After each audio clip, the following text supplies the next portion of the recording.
네, 여러분 안녕하십니까. 1월 18일 월요일 아침입니다. 1월 18일 월요일 아침 매일 성경 묵상 함께 나누겠습니다. 오늘은 누가복음 6장 39절부터 49절까지 말씀인데요. 제가 41절까지만 봉독하겠습니다. 또 비유로 말씀하시되 맹인이 맹인을 인도할 수 있느냐? 둘이 다 구덩이에 빠지지 아니하겠느냐?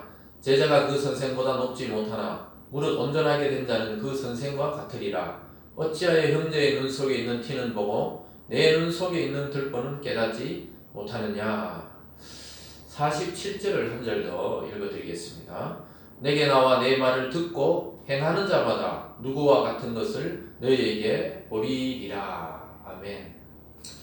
오늘 본문을 중심으로 행하는 자가 진짜다, 행하는 자가 진짜다라는 제목으로 하나님의 말씀 증거하겠습니다.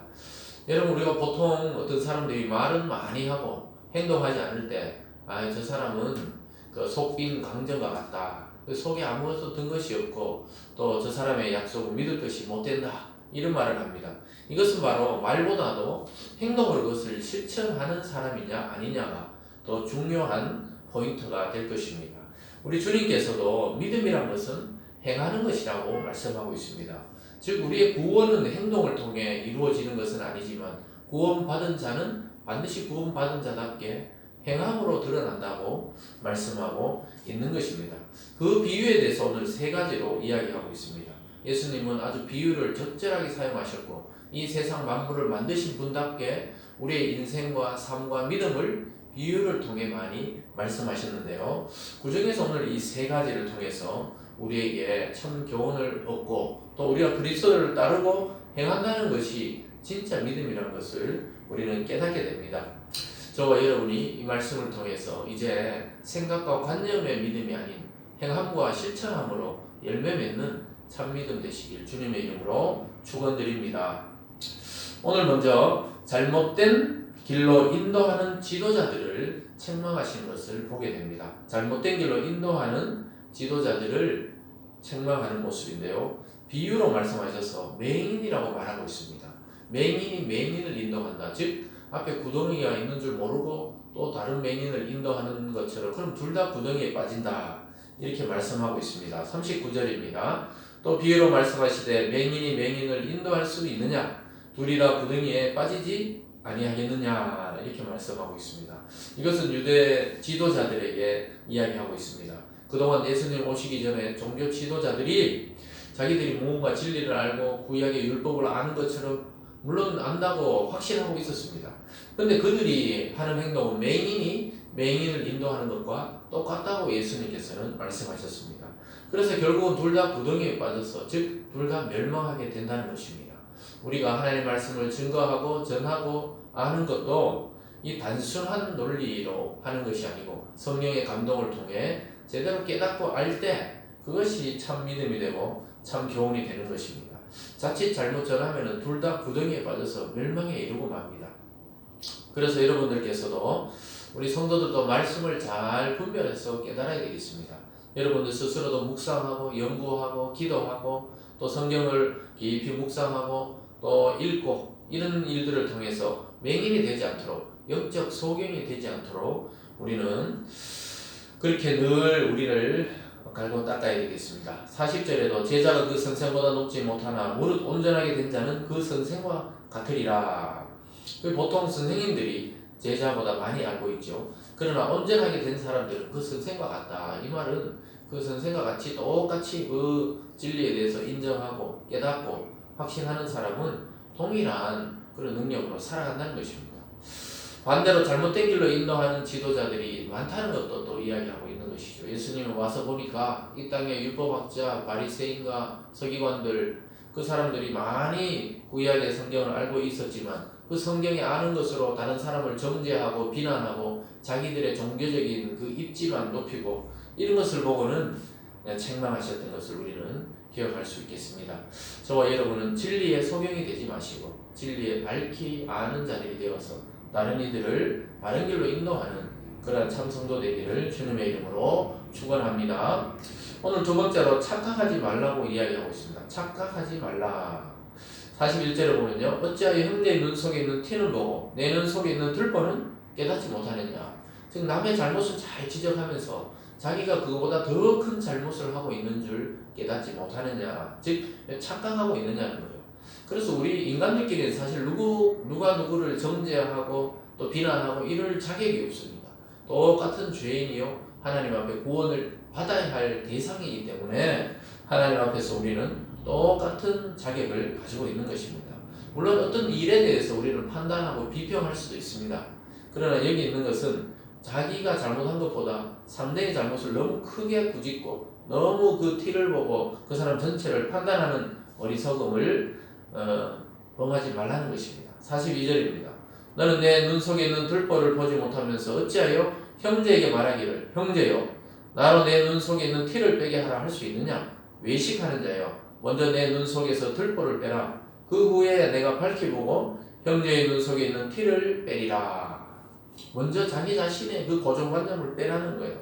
우리가 잘못 생각하고 있는 그런 말씀에 대해서, 인생에 대해서, 세상에 대한 잘못된 관념을 빼고 상대를 밝히 보고 나서 형제를 티를 뺄 수 있다. 이것도 우리가 영적으로 보면은 우리가 먼저 말씀을 깊이 깨닫고 주를 확신하고 또 복음에 대해서 기뻐한다면 당연히 누군가가 어려움을 당하고 불안해하고 두려워하면은 말씀을 통해 복음을 통해 그 사람을 구원할 수 있을 것입니다. 그래서 우리는 착각하지 말아야 됩니다. 우리가 무슨 의인인 것처럼 우리가 무슨 잘난 사람인 것처럼 그렇게 생각하면 안 되겠습니다. 늘 우리도 구원받은 죄인에 불과하다. 죄인이라는데 방점이 있는 것입니다. 구원은 하나님의 은혜로 이루어진 것이지만 이 죄인이라는 우리의 이 캐릭터, 우리의 성향은 변하지 않습니다. 그래서 우리는 죄인이기 때문에 딴 사람도 죄인이니까 똑같은 동등한 선에 있다는 것을 깨닫고 남의 그 잘못이나 비난에 대해서 우리가 너무 과도하게 또 다른 사람이 비난할 때 같이 함께 그 사람 비난해주고 이럴 필요는 없습니다. 우리 눈에 있는 들보를 봐야 됩니다. 나는 과연 하나님 앞에 당당한 사람인가? 바로 설 수 있는 자인가? 이것을 고민해야 되겠습니다. 오늘 세 번째로는 일상이 어떠한 사람인지 우리는 살펴야 됩니다. 저와 여러분의 일상은 어떤지 살펴보라고 말씀합니다. 예수님께서 나무와 열매로 비유를 들어서 말씀하고 있습니다. 43절입니다. 못된 열매 맺는 좋은 나무가 없고 또 좋은 열매 맺는 못된 나무가 없느니라. 즉 나무가 좋으면 열매도 좋고 또 열매가 잘 열렸느냐? 그럼 그 나무도 확실한 나무, 썩지 않은 나무인 것을 알게 된다는 것입니다. 44절에서 나무는 각각 그 열매로 알아니 가시나무에서 무화과를 또 찔레에서 포도를 따지 못하느니라. 가시나무에 가서 무화과 열매를 얻으려 해봐야 못 얻는다는 거예요. 가시나무는 가시를 낼 뿐입니다. 또 찔레나무에서는 찔레만 나오지 포도가 열리질 않아요. 포도를 따려면 포도나무에게 가야 되는 것입니다. 그것처럼 우리 인간도 그 사람이 내뱉는 말과 삶을 보면 그 사람이 어떤 사람인지 깨닫게 된다는 거예요. 그 사람이 아무리 좋은 말을 해도 늘 사기를 치고 다니면 그 사람은 사기꾼에 불과한 것입니다. 45절에 이렇게 말합니다. 선한 사람은 마음에 쌓은 선에서 선을 내고 악한 자는 그 쌓은 악에서 악을 내나니 이는 마음에 가득한 것을 입으로 말함이니라. 그리고 이 말이 결국 일상의 삶이 그를 규정짓는다는 거예요. 그러니까 그 사람이 사람들 뭐 볼 때 아무리 이렇게 꾸미는 것 같아도 그 사람이 늘 뭐 밤에 도둑질을 하러 다닌다. 그러면 그 사람의 캐릭터는 도둑놈입니다. 도둑놈. 그래서 우리가 사람을 겉모습만 봐서 알 수 없지만 또 자세히 지켜보면 어떤 사람인지 알게 돼요. 우리가 가만히 보면 아, 저 사람의 직업이 뭔가 이렇게 알게 될 때가 있죠.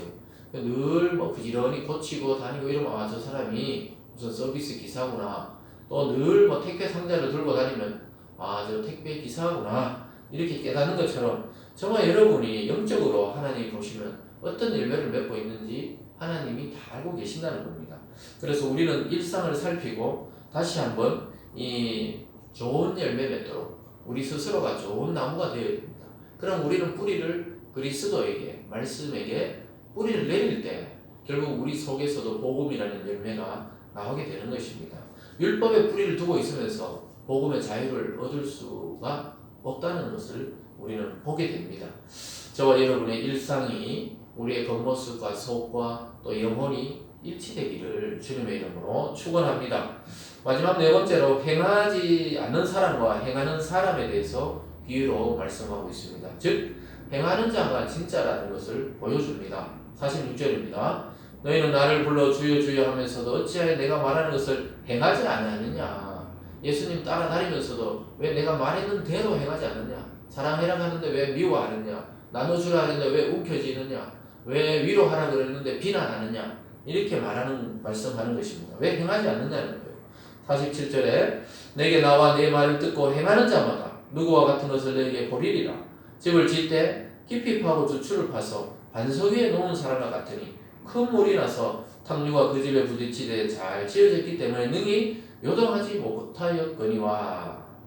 그러니까 내 말을 듣고 내 말대로 행하고 듣는 자는 어떻게 됩니까? 반석 위에 집을 지은 사람과 같다 이렇게 말씀합니다. 그래서 풍랑이 오고 고난이 오고 또 어려움이 와도 요동하지 않는다. 이 튼튼한 돌 위에 집을 지으면은 창수가 내리치고 바람이 불어도 무너지지 않는다는 것입니다. 그런데 49절로는 듣고 행하지 아니하는 자는, 즉 예수님의 말씀을 듣기만 좋아하고 그대로 행실로 삶으로 실천하지 않는 자는 주추 없이 흙 위에 집 지은 사람 같으니 탕류가 부딪히며 집이 곧 무너져 파괴됨이 심하니라. 사랑하는 여러분, 행하지 않으면 그 말씀은 자기 것이 아닌 게 됩니다. 우리가 설교를 듣고 말씀을 아무리 성경을 통해 읽어도 자기 자신이 그런 삶으로 나가지 않으면 그 말씀이 아직 자기 게 안 되는 거예요. 반석 위에 지은 집이 아닌 것입니다.